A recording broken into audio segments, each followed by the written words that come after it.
Um dia nós vamos morrer. Mas todos os outros dias não. É exatamente nesses outros dias que a gente não vai morrer que a gente pode sim construir aquele momento de felicidade. Quando alguém me pergunta o que você acha que é felicidade, eu digo que é uma vibração intensa da vida em que você percebe que naquele momento, que não é sempre, que não dura tanto, que não vai embora de vez, mas que vai e depois volta. Isto é, a felicidade como uma circunstância é um momento em que você percebe que a tua vida se completa naquele instante e que você até poderia deixar de viver. Não é que você deseje fazê-lo, mas você poderia deixar, porque a vida viva não é sempre, insisto, não é o tempo todo, não é de todos os modos, mas não é nunca. E eu quero contar algo que talvez aquilo que mais esclarece para mim algo. Durante anos, meus filhos cresceram vendo isso que eu vou contar agora afixado do lado de fora da geladeira em casa. E agora os meus netos têm isso, que eu passei uma cópia para cada um. Eu gosto muito de história em quadrinhos, entre elas a história do Charlie Brown. Charlie Brown, como sabem, ele é a encarnação do derrotismo. Ele é a encarnação daquilo que é o desespero, da vida que não funciona, da existência que não faz sentido. Ele parece o Pondé, né? E é interessante, né? O Charlie Brown, ele tem, claro, com ele, um cachorro maravilhoso, que é, sem dúvida, todo mundo conhece, Snoopy, que além de tudo, sendo um Beagle, é uma animação, enfim. O Snoopy é tão animado que ele é capaz, vocês já viram isso, de abraçar a si mesmo. Ele abraça às vezes a si e aí ele geme, faz né? Pois bem, tem uma cena para mim inesquecível. Charlie Brown e Snoopy estão sentados na beira de um rio, ambos, com a perna para dentro, sem encostar na água. E o Charlie Brown, com aquele modo dele, sempre trágico, vira pro Snoopy e diz assim: Snoopy, um dia nós vamos morrer. E o Snoopy responde: mas todos os outros dias não. Olha só, um dia nós vamos morrer, mas todos os outros dias não. Por isso, é exatamente nesses outros dias que a gente não vai morrer que a gente pode sim construir aquele momento de felicidade que não é contínuo, não é permanente, não é persistente, mas quando vem, a gente abraça, cuida, segura, porque sabe que ele vai, mas volta. E uma das coisas boas é que uma neta minha, que tem 6 anos de idade, quando ela tinha 4 anos, ela se chama Ana Luísa, ela mora em Florianópolis, ela gosta demais de vestidos de alcinha com um tecido mais floral. Isso é uma coisa mais simples. E um dia, eu que moro em São Paulo, estava andando com Cláudia, com quem eu sou casado, e aí eu vi na vitrine de uma loja um vestido como esse, do jeito que ela gosta, com um custo baixo e muito bonito, azul, cheio de flores brancas. E eu comprei para ela, e eu fui a Florianópolis fazer uma palestra, e a Ana Carol, minha filha, avisou a Ana Luísa que eu tinha levado um presente para ela. Quando ela voltasse da escola, ela pegaria o presente. E foi maravilhoso, porque quando ela chegou, ela saiu do carro e veio correndo na minha direção e me escalou. Foi subindo por mim. Se você já foi escalado por uma criança, você faz ideia do que é emoção. E ela me escalou, claro que não só por causa do presente, mas também ele. E daí eu disse: olha, eu trouxe um presente para você. E ela ficou numa alegria. Aí quando eu abri a caixa e ela viu, e eu conto isso no livro, viu aquele vestidinho, ela começou a correr pela casa e foi tirando o tênis, a meia, a roupa da escola, a calcinha, ficou pelada no meio da sala, pegou o vestido, pôs, veio na minha frente e fez assim. Naquela hora eu podia morrer. Eu não queria morrer, mas eu podia morrer. Isto é, eu estava pronto para algo que eu não gostaria que cessasse e que me deu uma completude imensa. E por isso, essa história, ela é boa demais. Mas uma das coisas boas é que quando o Pondé diz que há essa obsessão, né, pela felicidade, quase que uma felicitolatria, né, um desespero pela felicidade, eu acho que isso é adoecimento, é um adoecimento. Afinal de contas, felicidade não é um lugar onde você chega. Felicidade é uma circunstância que não é sempre. Eu brincava, inclusive isso veio no livro, algo especial, né? Uma pessoa que for feliz o tempo todo, ela não é feliz, ela é tonta, certo? Porque o mundo tem encrenca, tem dificuldade, tem turbulência, tem problema. Alguém feliz de modo contínuo ainda não entendeu direito o que é que significa a vida. Se aproxima muito mais de Cândido, do Voltaire, né? Que é aquela personagem que em meio a uma batalha, 2 exércitos se digladiando, se matando, e ele andando pelo meio, sorrindo, dizendo, nossa, eu tô no melhor dos mundos. Isso é idiotice, né? É outra perspectiva. Por isso, a percepção colocada pelo, né, grande movimento que a filosofia carrega nessa direção, e o Pondé tem razão, o tema da felicidade interessou pouco a filosofia, inclusive porque ele é muito abstrato, né? É muito mais o tema da virtude que interessou a filosofia, como a coragem, né, como a decência, como a capacidade, né, de reciprocidade. Mas há algo que é concreto, eu não queria perder a chance. Muita gente aqui sabe que um grande pensador do norte da África, no século V, foi Agostinho, chamado pelos católicos, anglicanos e ortodoxos de Santo Agostinho. E Agostinho tem uma expressão, eu vou dizê-la 2 vezes porque ela nos aclarece bastante. Ele dizia, não sacia a fome quem lambe pão pintado. Não sacia a fome quem lambe pão pintado. Isto é, não basta você lamber o desenho do pão para que a tua fome desapareça. E nós temos hoje muitos desenhos, muitas imagens, muitas representações do que é ser feliz por um carro, uma propriedade, um lugar, uma viagem, né, uma condição externa. E muita gente se contenta com a imagem e ao lamber a imagem não será feliz porque ela é insossa, né, ela não tem aquilo que de fato é o pão. Por isso, acho, né, que o tema importa, mas não pode, e isso o Pondé está absolutamente correto, ter nele uma obsessão. Afinal de contas, quem é que não quer ter momentos em que a vida vibra? Mas nenhum de nós consegue que isso seja um estado contínuo. Por último, sempre digo, quem disser um dia eu vou ser feliz, não será. Porque a felicidade não é um ponto futuro. Ela é uma circunstância que pode estar passando, inclusive, né, ao teu lado. E aí você pode observá-la ou distrair-se em relação a ela. Daí a importância, né, desse diálogo que o carnal Pondé e eu fazemos, de não admitir que a felicidade seja colocada como um exclusivo ideal romântico, inatingível e, por isso, como lembrou o Pondé no ponto de partida, muito desejável. Quando ele falava na primeira intervenção de que num estado mais feliz ele quase que sentiria o que se chama de graça, vocês sabem que a palavra graça é uma palavra latina, mas a palavra grega para ela é caris. Caris, da onde vem carisma, caristia, no sentido de eucaristia, isto é, de bênção, não carestia, né, mas de benção, de proteção. E é interessante porque ao falar agora, podemos lembrar exatamente disso. Como que felicidade, em grande medida, ela está ligada à ideia de gratuidade. Não de ser grato apenas e nem de ser de graça, mas aquilo que não era necessário. Por exemplo, uma criança que corre e rouba um beijo teu, te dá um beijo instalado no rosto e sai correndo. Um time vai e faz 3 num time de São Paulo, certo? Dá uma alegria imensa.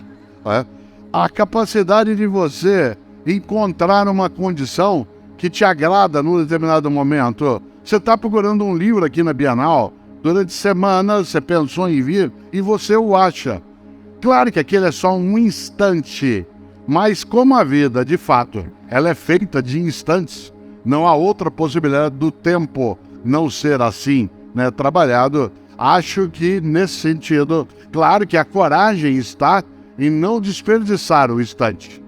É preciso ter coragem, ou seja, não ser covarde para achar, eu não consigo, não dá. Esse instante que vem, ele tem que ser apropriado, tem que ser capturado e, como eu dizia, tem que ser cuidado também.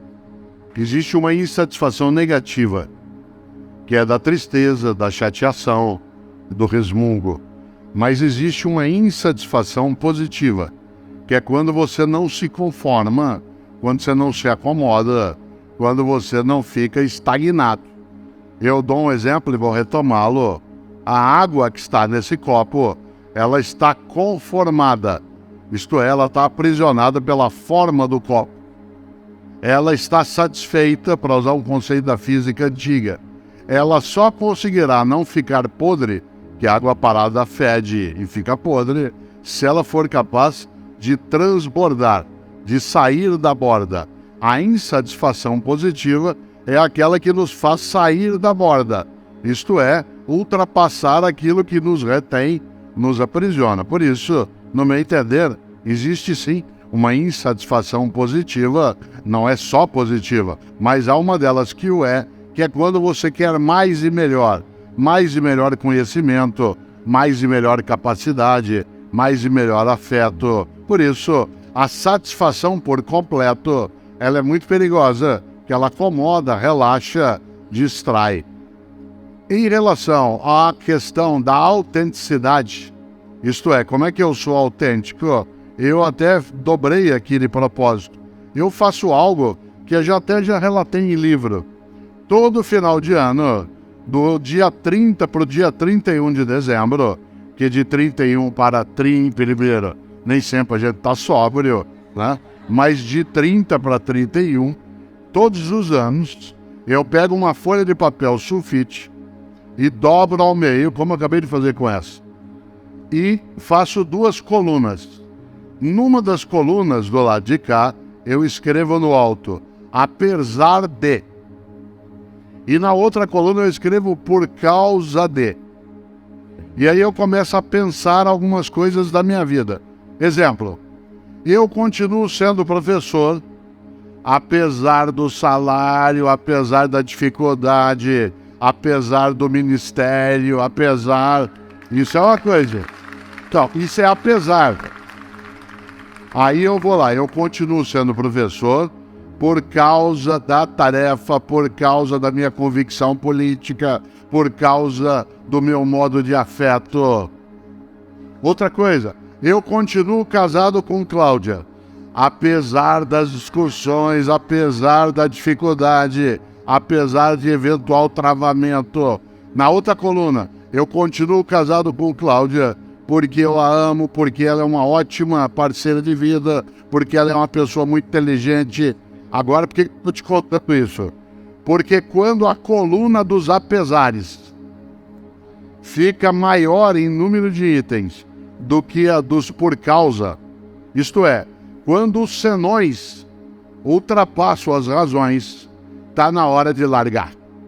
Largar a tarefa, largar a pessoa, largar o projeto, largar a convivência. A vida precisa ser dirigida pelos nossos por causa e não pelos nossos apesar de. Não é que os apesar de não existam, mas o que tem que nos dirigir são as razões e não os senões.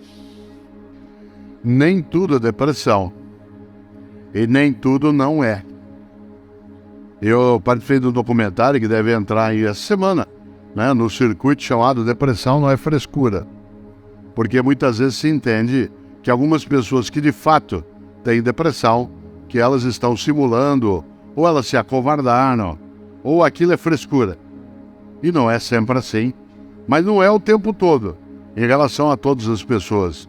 Muito do que alguns identificam como depressão, especialmente, né, em pessoas com menos idade, às vezes é a ausência de projeto, a incapacidade de tomar uma decisão por si mesma ou por si mesmo, a dificuldade da autonomia. E tem muitos que é depressão. Eu não faço uma conexão entre depressão e felicidade por uma razão. O contrário de depressão não é alegria. O contrário de depressão é vitalidade. Uma pessoa que está com depressão, ela não está triste, ela está desvitalizada, o que é outra coisa. Ela não quer levantar, ela quer morrer, ela não quer ter projeto. Nesse sentido, não dá para dizer, bom, se eu não tiver depressão, então eu preciso ser feliz. Aliás, a frase que alguns usam para quem tem depressão, poxa, mas você tem tudo para ser feliz, né? Você é bem casada ou bem casado, né? Você tem vários filhos, você tem um bom trabalho, a pessoa diz, não é por isso que eu estou com depressão. Claro, se você imaginar, a oposição não é entre depressão e felicidade. Uma pessoa com depressão, no sentido médico, inclusive, do termo, é alguém que perdeu vitalidade. É uma questão neuroquímica também, que precisa ser lidada. Nesse sentido, mais ou menos como na escola, que também é a nossa área, dado que ambos somos docentes, a temática do distúrbio de déficit de atenção, em que muitas vezes se medicaliza e se dá medicamento porque o menino está distraído, e às vezes é porque a escola não é interessante. E às vezes ele está distraído porque ele é vagabundo. Não adianta dar para ele um medicamento que vai fazer, porque ninguém tem um medicamento para não ficar vagabundo. É alguém que não quer fazer, não quer estudar, porque é folgado mesmo, certo? Ora, e outras vezes não, ele tem um distúrbio de déficit de atenção. Então, essa separação ainda não é nítida. Por último, é muito preocupante isso, porque hoje eu vejo uma parte das pessoas com menos idade, não vejo isso nos meus filhos mais, porque o mais novo, né, tem 37 anos, mas eles passaram também, né, por alguns movimentos, em que, por exemplo, a pessoa vai sair hoje à noite, que é uma sexta-feira, vai sair numa balada, aí ela vai num esquenta, e aí ela bebe, especialmente vodka, né, que é algo que entrou num circuito, ou agora a moda do gin, e aí ela fica no estado de euforia, e como ela quer dançar até se acabar, quer transar, quer beijar, ela começa a usar algumas coisas que dão turbinamento, né? E usa energético, usa algum tipo de fármaco. Quando dá 4 da manhã, ela tá assim, ó. Na hora que vai deitar, não consegue. O que ela faz? Toma o remédio da mãe dela para dormir. E aí dá uma caída. No outro dia levanta outra vez. No outro dia cai. Acelera e freia. Nem motor aguenta. Acelera e freia,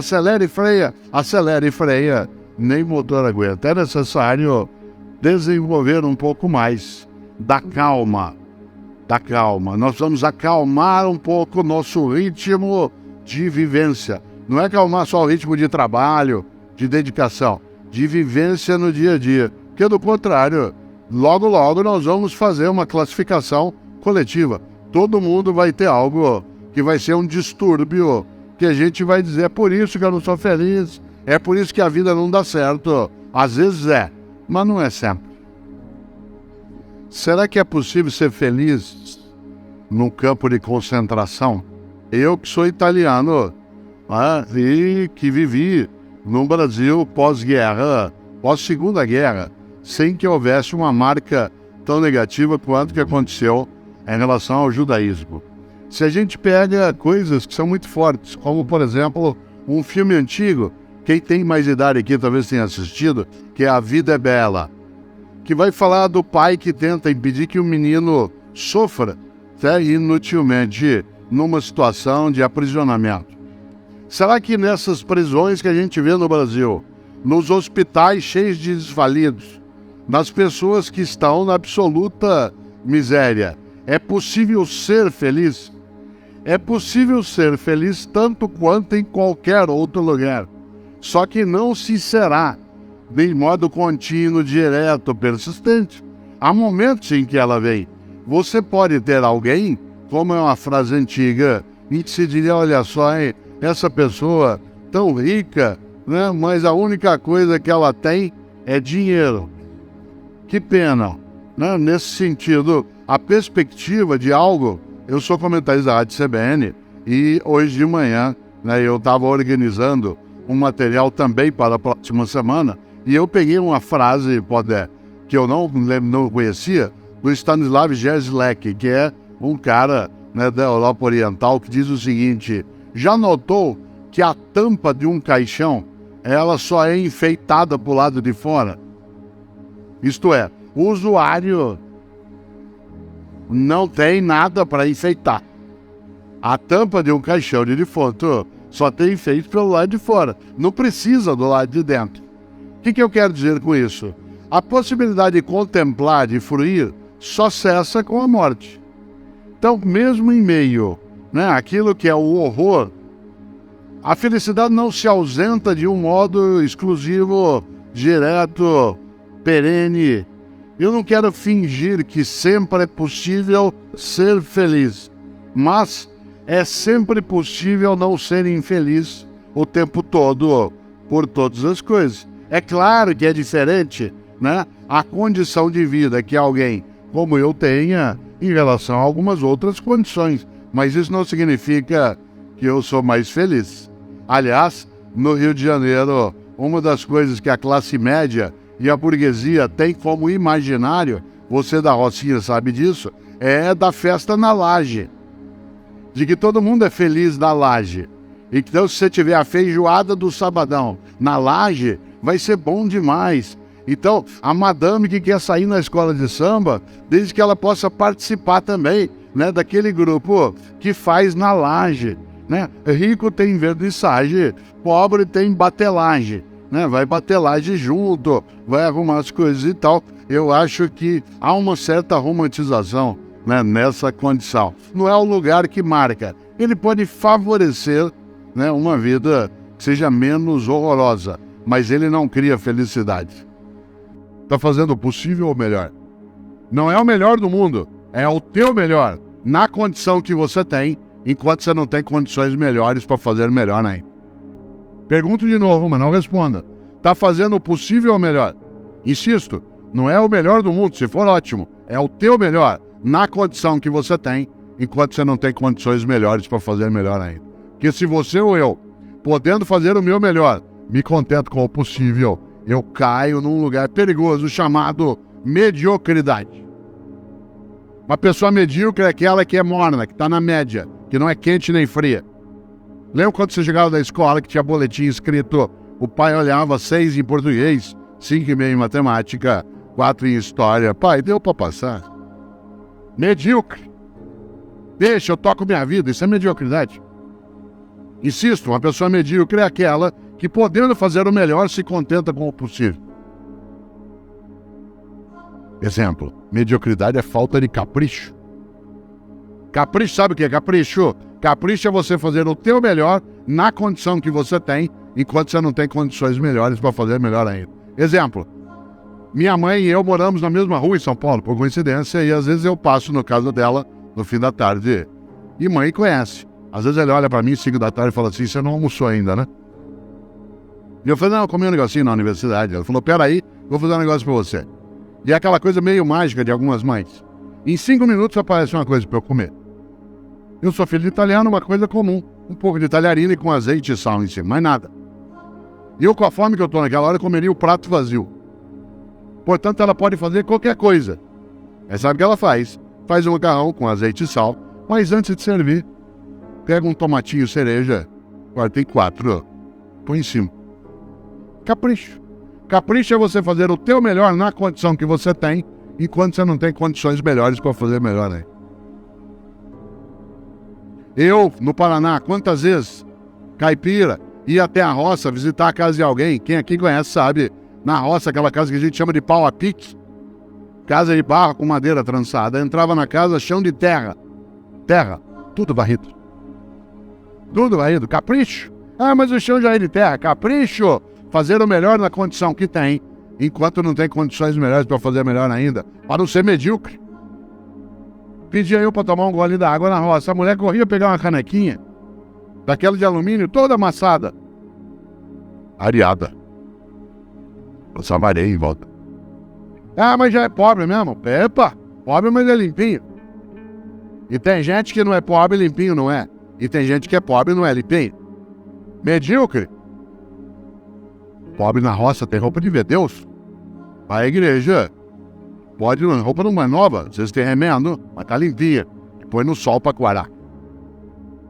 Quantas vezes eu, como secretário de educação na capital, ia visitar uma escola municipal. Teto caindo, água escorrendo, culpa nossa do poder público. Mas a escola toda arrumada, limpinha, as carteiras em ordem, velhinhas, mas em ordem. Florzinha, sala dos professores. Capricho.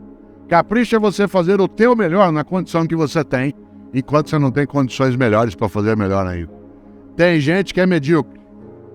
E aí a obra fica medíocre. Ah, mas do jeito que me pago. Ah, mas do jeito que é. Ah, mas eu não tenho condição. Todos os dias nesta cidade, às 3:30 da manhã, algumas pessoas acordam, pegam 2, 3 ônibus ou a moto e vão trabalhar no resgate do corpo de bombeiro ou do SAMU. Passa o dia tirando gente do meio de ferragem. Para ganhar no fim do mês 3.200, 3.400. Já imaginou? O que ele faz ali? O melhor. Se você perguntar para ele por que ele faz, falou porque é importante fazer. Fazer o melhor naquela condição. Ah, mas eu não tenho desfibrilador na viatura, ou eu não tenho material de sutura. Fazer o melhor na condição que tem, enquanto não tem condições melhores para fazer melhor ainda.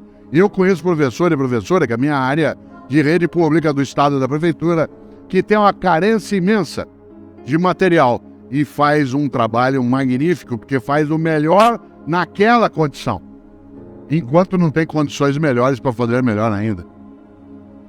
Há pessoas que, em nome da condição, degradam a ação, em vez de ter um trabalho que é concomitante. Luta para melhorar as condições e vai fazendo melhor com aquelas que tem. Ah, mas aqui assim eu faço o que eu posso. Por isso, cautela. Quero aproveitar agora esses teus 13 minutos de desespero para pensar um pouco uma ideia dentro disso. Para a vida ter propósito, para você e eu não termos uma vida banal, fútil, inútil, superficial. É preciso, acima de tudo, que nós sejamos capazes de fazer o nosso melhor. Para isso é necessário pensar na obra. Para isso é preciso, acima de tudo, não ser morno ou morno. Afinal, como eu disse várias vezes e repito, a vida é muito curta para ser pequena. E a gente é pequena quando tem uma vida banal, fútil, inútil, medíocre. Nós estamos nos aproximando agora de uma das festividades que eu mais aprecio, que é o Natal. E a minha razão de apreciar o Natal não tem uma conexão exclusivamente de formação religiosa. Minha família tem tradição católica, eu não posso me definir como um católico, que já fui, porque para dizer que eu o sou hoje, eu teria que frequentar todos aqueles sacramentos, e como eu não o faço, seria estranho eu me declarar aderente a uma religião que eu não tenho a prática, porque isso seria um desrespeito a quem pratica. Mas ainda assim, a minha simpatia pelo Natal, ela não vem da figura exclusiva, de Jesus de Nazaré como uma personagem religiosa, mas vem da ideia magnífica de nós sermos capazes de comemorar o nascimento de uma pessoa cuja mensagem principal na crença e no texto é fraternidade, amor ao próximo, solidariedade, capacidade de perdão. Inclusive, você sabe, eu sei, 25 de dezembro é uma data simbólica. Nenhuma igreja cristã afirma que Jesus de Nazaré nasceu no dia 25 de dezembro. Isso é simbologia. Ainda assim, é belíssimo. E quando vai chegando o final do ano e o período natalino, eu me lembro sempre da ideia de final. E eu me lembro também que as 3 grandes religiões que têm um livro como sua referência, as 3 grandes religiões que têm seu apoio na ideia de um texto que entendem como inspirado, como é o caso do judaísmo, do cristianismo e do islamismo, cada um tem o seu livro de inspiração. Eu me lembro que essas 3 grandes religiões presentes também na história humana, as 3 falam de uma coisa difícil de lidar, porque as 3 falam que um dia, quando você se for, vai haver um juízo final. O que me assusta na ideia de juízo final não é ser final, é ser juízo. Dizem essas religiões que quando você e eu nos formos, a divindade vai nos chamar num canto, falar, senta aqui, vem aqui para um particular. E aí? Na tua vida, por que fez o que fez? E por que não fez o que não fez? E por que é que fez o que fez como fez? E por que deixou de fazer o que devia ter feito? Já imaginou? Há pessoas que esperam essa hora para encontrar uma resposta a dar. Outras gaguejam. Outras passam a vida procurando que a resposta seja encarnada, vivida e não apenas pronunciada. É interessante. Mas de todas essas religiões, e eu lembro isso com frequência, aquela que mais aprofunda essa reflexão é o cristianismo, porque o cristianismo tem, no seu texto chamado Bíblia, um livro só sobre isso, que é o último livro da Bíblia cristã, que é o livro do Apocalipse ou o livro da Revelação. Quem já viu uma Bíblia cristã sabe que ela tem 27 livros na parte do Novo Testamento, ou seja, naquela que é exclusivamente cristã. E o último deles fala do fim dos tempos. E nesse livro tem uma expressão que eu retomo sempre que posso, e é com ela que eu quero ir amarrando nesse nosso tempo final. Porque ali, no livro do Apocalipse, os cristãos escreveram no capítulo 3, versículo 15 e 16, escreveram: Deus vomitará os mornos. Deus vomitará os mornos. Aliás, a frase completa é: porque tu não és quente nem frio, hei de vomitar-te. Conhece gente morna? Gente que não é quente nem fria, gente que não cheira nem fede. Gente mais ou menos. Eu faço o que eu posso. Gente que é morna. Morna no trabalho, morna no afeto, morna na cidadania, morna na amizade, morna na empresa, morna na escola, morna na religião. Morna. Sabe gente que é morna no casamento. E aí, como é que tá o casamento? Tá ruim com ele, pior sem ele. Morna na amizade. Gente que quando a gente podia abraçar e apertar a mão, você ia passar a mão para a pessoa, ela dava a mão só a pontinha do dedo para você apertar. Você apertava aquela minhoca desmilinguida. Na hora de te abraçava meio de lado, parecia que tava com nojo. Morna no trabalho, como é que tá lá na empresa? Ah, vamos levando, né? Vamos ver o que dá.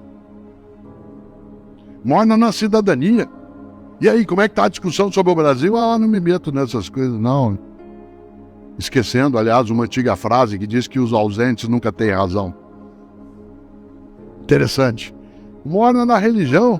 Eu conheço uma outra pessoa que, quando vai a um culto ou uma missa, escolhe o horário da missa, por exemplo, pelo tamanho rápido que ela tenha. Ah, eu vou à missa das 10, que o padre faz uma missa curtinha e tal, vai pra quê? Ou você acha que teu Deus é tonto? Você chama ele de todo-poderoso e ele não sabe que você escolheu uma missa curta. É um Deus palerma. Nessa hora, claro, você tem escolha, eu tenho escolha. E você e eu podendo escolher. A gente pode escolher o melhor. Será que a gente sempre escolhe? Nem sempre. Mas a gente pode fazê-lo?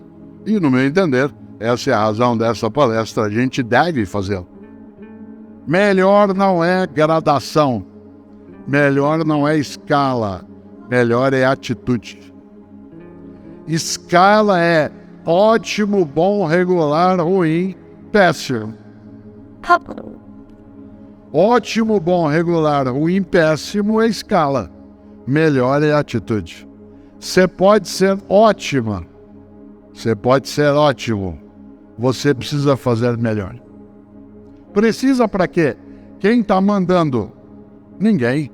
É só para você afastar de si mesma ou de si mesmo a mediocridade. E o que tem se eu quiser ser medíocre? Bom, seja. Antônio Bujara, um estupendo ator, diretor, que aliás criou na TV Cultura, da qual eu sou comentarista do programa Provocações, que hoje o Marcelo Taz apresenta.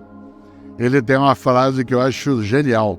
Eu acabo de colocá-la até num livro que não saiu ainda. Ele dizia: a vida é tua, estrague-a como quiser. A vida é tua, estrague-a como quiser, mas uma das maneiras de estragar a vida, sabe qual é? A mediocridade.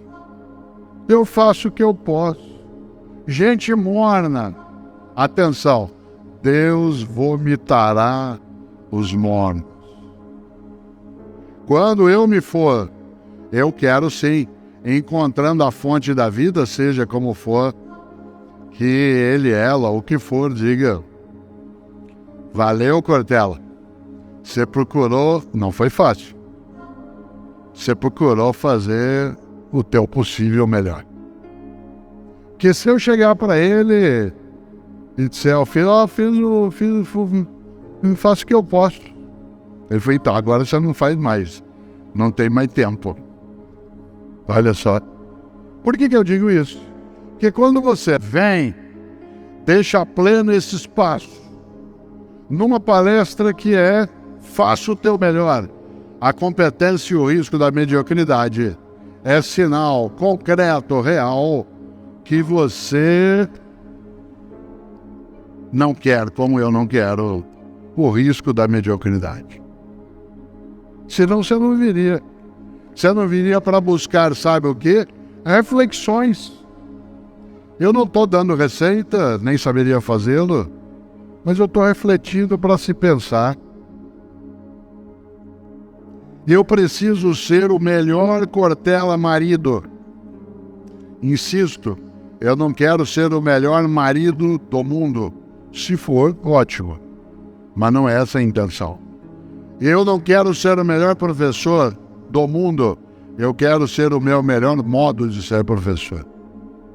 Porque, claro, eu tenho que fazer por merecer. Tem gente que tem medo de avião. Eu tenho. Quero que o piloto tenha. Tem gente que tem medo de cobra. Eu também tenho. Mas eu não tenho pânico. Tenho só medo. Tem gente que tem pânico de avião. Tem gente que tem pânico de livraria. Ele entra numa livraria, ele vê tanta coisa e diz: meu Deus, tem que ler tudo isso, saber tudo isso. E eu, Cortella, tenho pânico de barata. Eu não tenho medo de barata, porque não tem nexo. Você tem medo de uma coisa desse tamanho que não morde. Né? Não existe um caso na medicina que está escrito no prontuário: mordido por uma barata, né, tomou 16 pontos. Pânico. Se aparece uma aqui agora, eu fico paralisado. Mas não é medo, é pânico. É pânico. Pânico é irracional. Eu me lembro que algumas vezes eu dei aula no Butantan, né, em função de palestras, e tentaram me ajudar. Criogenaram barata, congelaram, para ver se eu segurava na mão. De jeito nenhum. Nem congelada. Né? Olha que coisa. Eu tenho dificuldade de entender na obra divina se há força divina que produz por que a barata foi feita. Certo? Tanta coisa boa para fazer, mas deve ter alguma coisa que eu não compreendi ainda. E um dia, há uns 30 anos, estava eu em Natal, no Rio Grande do Norte, que é uma cidade magnífica, maravilhosa. E estava eu e um professor da USP, eu sou da PUC São Paulo, ele é da USP, e nós dois temos pânico de barata. E Natal é uma cidade praiana, onde tem uma brisa deliciosa. Você nem precisa ligar o ar-condicionado, às vezes, no hotel, o ventilador. E nós somos dois um dia, ambos, né, em Natal. E cidade praiana, como você sabe, tem muita barata. Nós estávamos uma noite dormindo no hotel. Quando deu 2 da manhã, eu acordei, disse assim: tem uma barata no quarto. Ele acordou e falou: tem sim. Porque quem tem pânico sabe. Com a coragem que me restou, Fabiola, levantei, saí da cama que eu estava, subi na cama, fui até o telefone e liguei na recepção e disse: tem uma barata no quarto. O rapaz, às 2 da manhã, atendeu e falou: desculpe, o senhor quer mudar de quarto? Disse: não, o senhor não entendeu. Tem uma barata no quarto. Ele disse: o que o senhor quer que faça? Eu disse: eu quero que venha matar. Você imagina, ele disse: pois não. Depois de uns 5 minutos entrou no quarto com a chave mestra, uma senhora de 1,5 metro, com uma alpargatas na mão. Olhou aqueles 2 homens de mais de 1,80 m, de cueca sobre as camas. Olhou para nós, olhou para o inseto, foi lá, bateu no inseto e saiu com o cadáver, olhando para nós meio de canto. Claro que no dia seguinte nós tivemos que mudar de hotel, né? No café da manhã, nem o cozinheiro deixou de espiar dentro. Né? Isso não é medo, isso é pânico. Tem gente, aqui eu concluo, tem gente que tem pânico da morte. Eu tenho medo, mas não tenho pânico. Tenho medo da morte, não no sentido de desespero. Tenho medo de minha morte ser algo que cesse a minha possibilidade de ter uma vida que não seja pequena, banal, fútil. Por isso eu preciso pensar nela, na vida, antes de ficar pensando na morte. Há pessoas que têm pânico em relação à morte. Eu tenho medo. Medo significa, da onde eu vou? Não é essa a questão. Medo do que vai me acontecer? Não é essa. Nessa hora eu sou como Epicuro. Epicuro, filósofo, dizia, eu não tenho medo da minha morte porque ela e eu nunca vamos nos encontrar.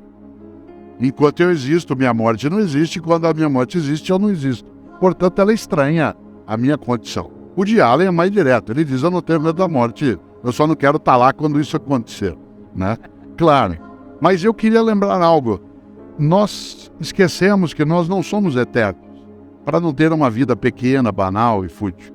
E eu gosto de contar uma história, né, no escritório, onde fica a Fernanda, a Luana que está aqui também, o William, a Beth. A gente tem uma representação de um quadrinho que eu já te contei, que nós já falamos no ar na CBN, mas que eu queria trazer agora para quem não conhece, que é um quadrinho do Peanuts, que é uma única representação, uma só, que tem a frase mais inteligente que eu já vi sobre isso que nós estamos falando. Tem uma cena do Charlie Brown e do Snoopy que eu acho maravilhoso. Você me deu esse quadro. Isso, eu te dei. Por quê? Porque o Charlie Brown, ele é a encarnação da boa intenção incompetente. Ele é a encarnação da ideia de que a coisa mais perigosa que existe no mundo é incompetente com iniciativa. Né? Um incompetente com iniciativa é um perigo num centro cirúrgico, num fogão, na direção de uma cidade, numa nação. É um risco imenso. Vocês imaginarem, o Charlie Brown, ele é a intenção, ele quer fazer, mas as coisas não acontecem, ele é explorado pelos outros. E o Snoopy é um Beagle que é a alegria encarnada, aquelas orelhas que balançam. É uma coisa magnífica. E tem um quadrinho dos dois, e é isso que eu queria amarrar nesse ponto, em que o Charlie Brown e o Snoopy estão sentados à beira de um rio, com as pernas para dentro da profundidade da água, sem colocá-la na água. E uma hora o Charlie Brown, é um quadrinho só. O Charlie Brown, com aquela capacidade imensa de ser tragicômico, de ser desanimado às vezes, ele diz assim, Snoopy, um dia nós vamos morrer. E o Snoopy responde, mas todos os outros dias, não. Olha que coisa inteligente. Um dia nós vamos morrer, mas todos os outros dias, não.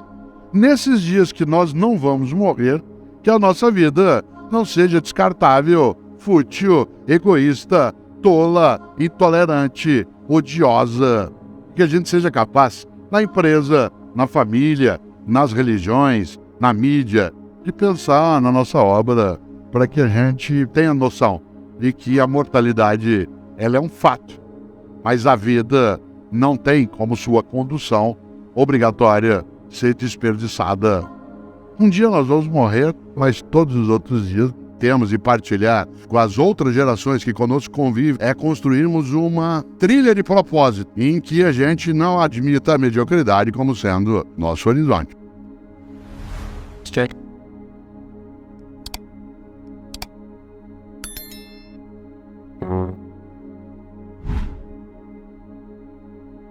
Coisa que é chata, eu nasci em Londrina, como disse, me mudei para São Paulo com a família há 52 anos. Esta cidade, que hoje é inóspita em muitas situações, mas qualquer outra, Ribeirão Preto, São José dos Campos, né? Rio de Janeiro, Belo Horizonte, Londrina, Curitiba, Porto Alegre, o que for.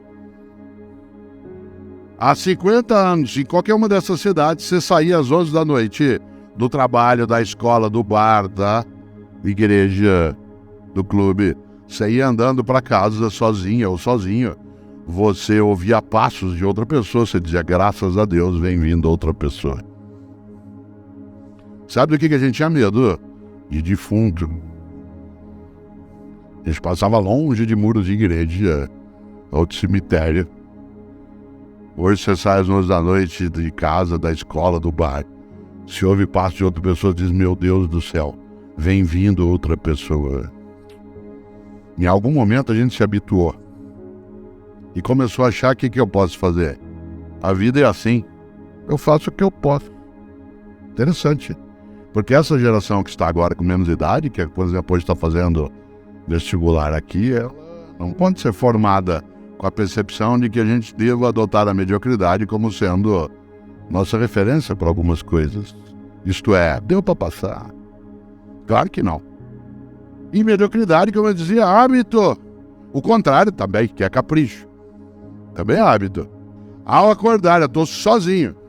Primeira coisa que eu faço, além de ir ao banheiro, usá-lo, escovar o dente, é lavar o rosto e pentear o cabelo.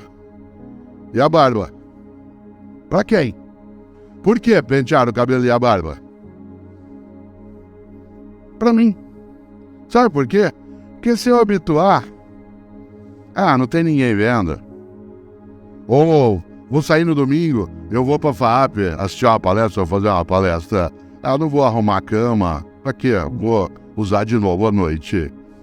Tem gente que você conhece o capricho que ela tem pelo banco de trás do carro.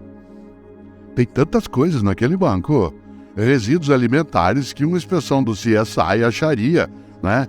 Indícios da Páscoa de 2004.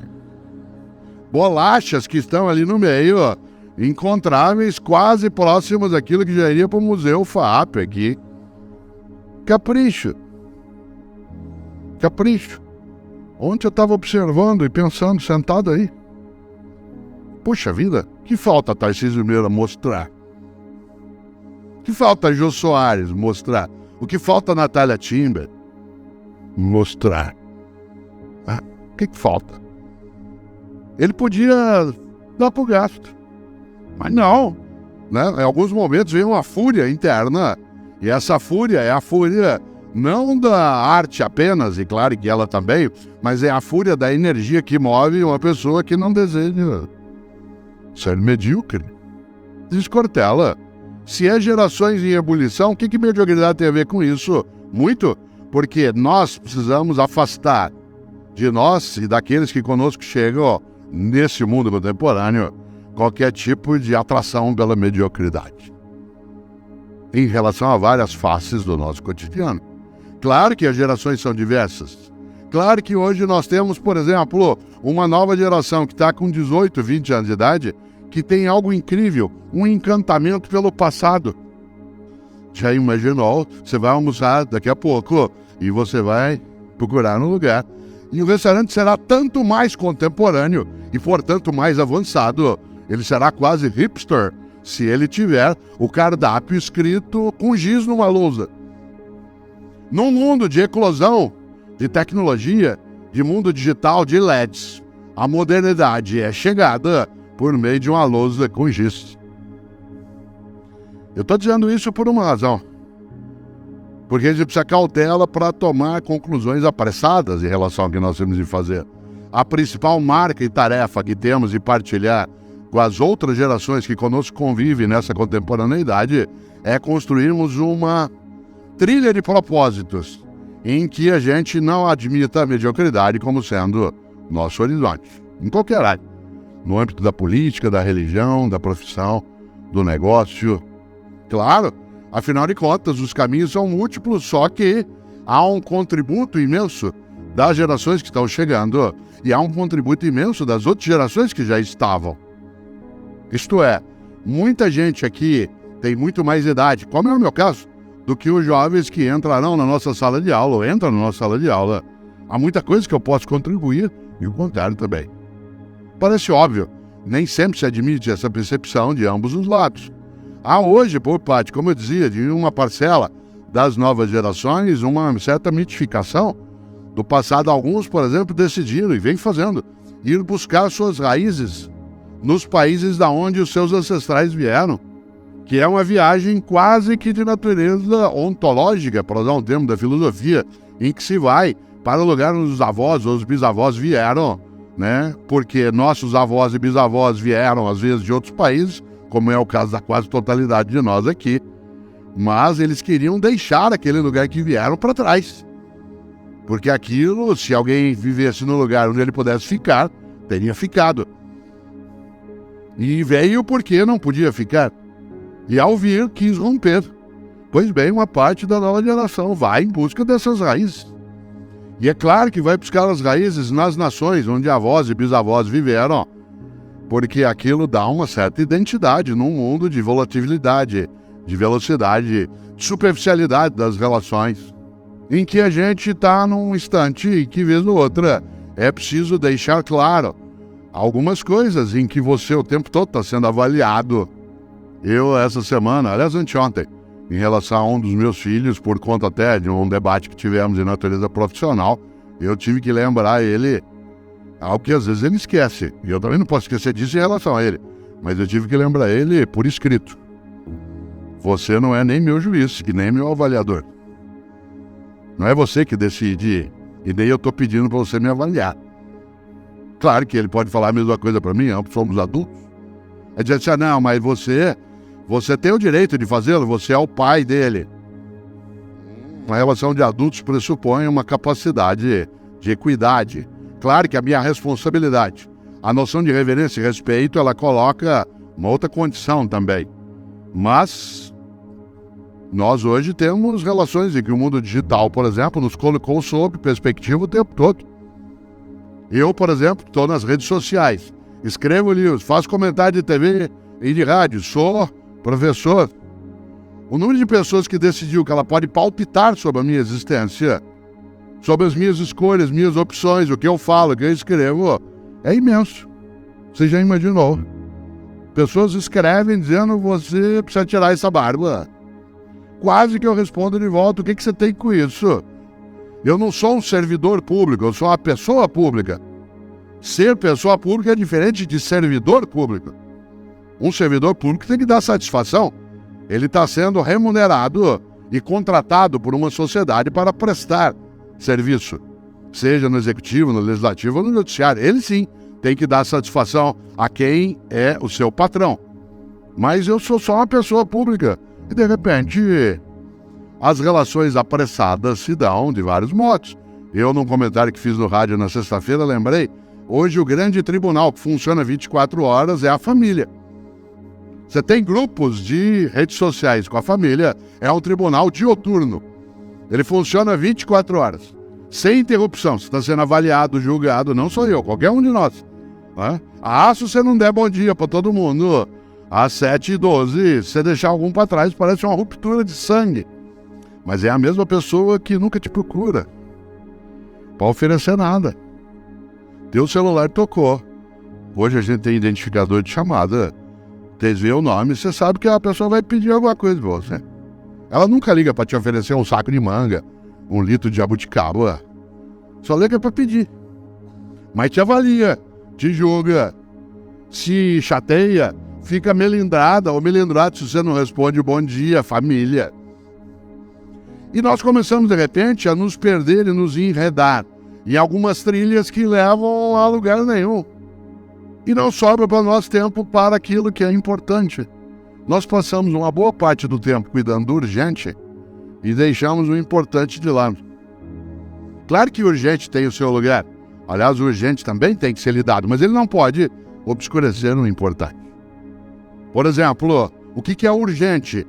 Garantir modo de sobrevivência, mas não é a qualquer custo. O que é urgente? É você lidar com aquilo que é a tua tarefa, que aliás te dá o retorno em relação às tuas condições, mas ela não é exclusiva. Uma parte de nós, repito, se dedica e está formando novas gerações com a perspectiva do urgente, deixando de lado o importante. O que é o importante? O importante é aquilo que faz com que a vida tenha propósito. Afinal, um dia partimos.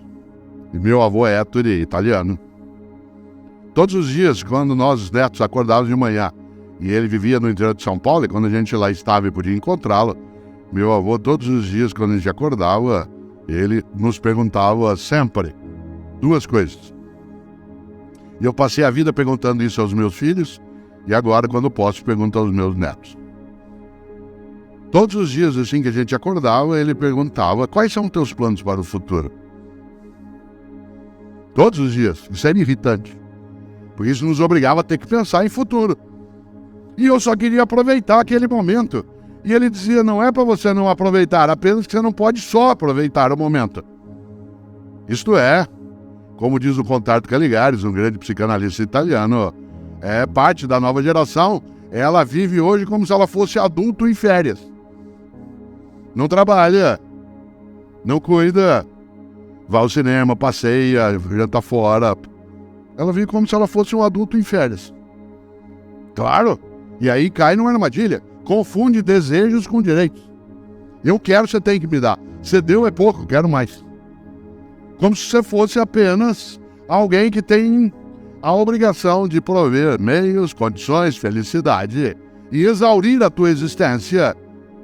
Pais e mães, você já viu, você teve, claro, você sabe, filhos pequenos, há pais e mães hoje com crianças pequenas que passam o domingo hoje, o dia inteiro, à disposição de seus filhos, tentando fazer com que eles tenham ocupação, usando um argumento curiosíssimo. É porque a gente precisa conviver mais. Você acha que meus pais conviviam comigo há quanto tempo? Nas refeições, que foi o que a gente tirou fora, em outros momentos. No resto do tempo, a gente queria a distância de adulto. Aliás, era assim que a gente se divertia. Na ausência de adulto, e não com adulto comigo. Hoje, você vai, por exemplo, a um buffet infantil, e lá existe uma figura que é necessária até, mas que é inacreditável no século XXI, chamado animador de crianças. Uma geração que precisa de animador, tendo 10 anos de idade, está com algum tipo de distúrbio.